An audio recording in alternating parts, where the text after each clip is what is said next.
हमारी वजह से ये इजलास ताख़ीर से शुरू हुआ, इस पर आपसे माज़रत भी चाहते हैं। चूँकि ये इजलास जो है वो मुशावरत के हवाले से था और यहाँ जितनी भी मुशावरत या तजावीज़ सामने आई वो सदारती आर्डीनेंस के हवाले से आई। देखें, अगर आप ये 77 साला जो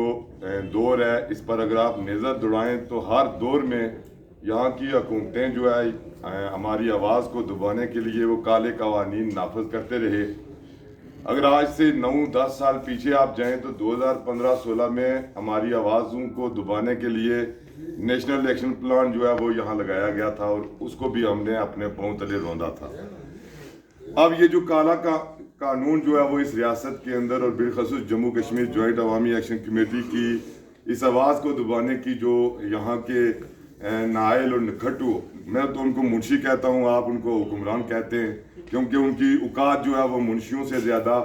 औकात नहीं है। और इसकी ताज़ा मिसाल ये है कि ये जो सदारती आर्डीनेंस है उस पर जो सदर रियासत नामनाद जो सदर रियासत है बैरिस्टर सुल्तान महमूद चौधरी, वो मीरपुर में इस कानून को न सिर्फ इसको मुस्तरद करते हैं बल्कि वो भी इसको काला कानून मानते हैं। मतलब सदर जो रियासत का है वो भी इसको काला कानून जो है वो कह रहा है और उन्होंने मीरपुर में एक जो है ना वो तकरीब में खिताब करते हुए कहा जी कि मैं इस काले कानून को मुस्तरद करता हूँ। तो फिर आप ये आपको अंदाज़ा होना चाहिए कि ये जो मुंशी हैं जो यहाँ मुजफ्फराबाद की इस लूली लंगड़ी असेंबली में बैठे हुए हैं, तो मेरे ख्याल में वो तुमको हमें सामने लाने की ज़रूरत है कि वो जो कुव्वते पसे पर्दा रहकर इस तरह के जो काले कवानीन जो है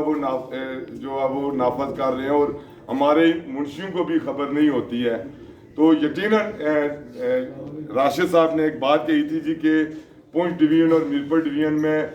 जो है वो प्रोग्रामात हो रहे हैं और वहाँ इजाज़त ली जा रही है। तो मेरे ख्याल में एक आध प्रोग्राम के अलावा जहाँ भी पुंछ में प्रोग्रामात हो रहे हैं या मीरपुर डिवीजन में प्रोग्रामात हो रहे हैं वहाँ इजाज़त नहीं ली जा रही। जम्मू कश्मीर जॉइंट अवामी एक्शन कमेटी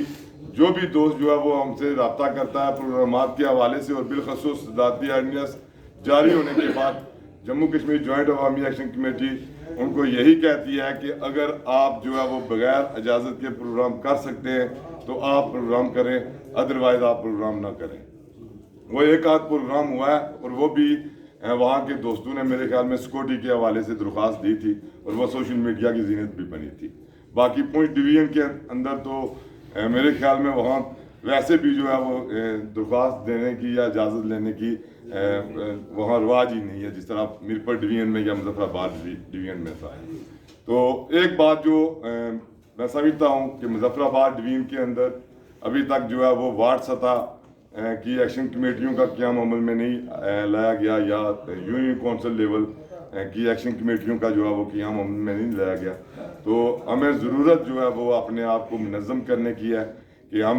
एक्शन कमेटी को जो है वो गाँव महलों और वार्ड और यूनियन कौंसिल सतह पर जो है इसको मुनज़्ज़म करते हुए फिर तहसील और जो है वो डिस्ट्रिक्ट की जो है वो एक्शन कमेटी का क़याम अमल में लाएँ। तो जम्मू कश्मीर जॉइंट अवामी एक्शन कमेटी ने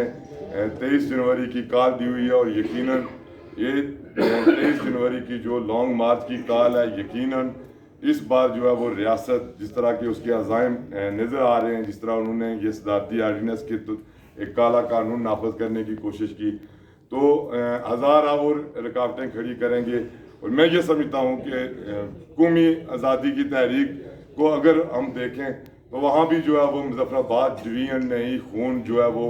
दिया और आपको ये एजाज़ अल्लाह पाक ने बख्शा है कि इस अवामी बुनियादी जो हकूक़ की तहरीक थी इसमें भी खून जो है वो खून का नजराना मुजफ्फराबाद डिवीजन के ही हिस्से में आया। तो इस बार जो 23 जनवरी को जो लॉन्ग मार्च होने जा रहा है उस पर जो है वो हम सब को जिस तरह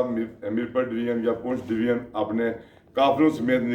निकलते हैं वहाँ से, और अगर वो यहाँ पहुँचने में कामयाब नहीं होते तो मैं ये समझता हूँ कि ये जिम्मेदारी जो है वो आपके सिर होगी कि आप उस लॉन्ग मार्च को जो आपका मुजफ्फराबाद डिवीजन के 3 अजला हैं वहाँ से आप लोगों को निकाल कर मुजफ्फराबाद शहर में जो है वो उनको लाएंगे। بہت شکریہ جی، جزاک اللہ۔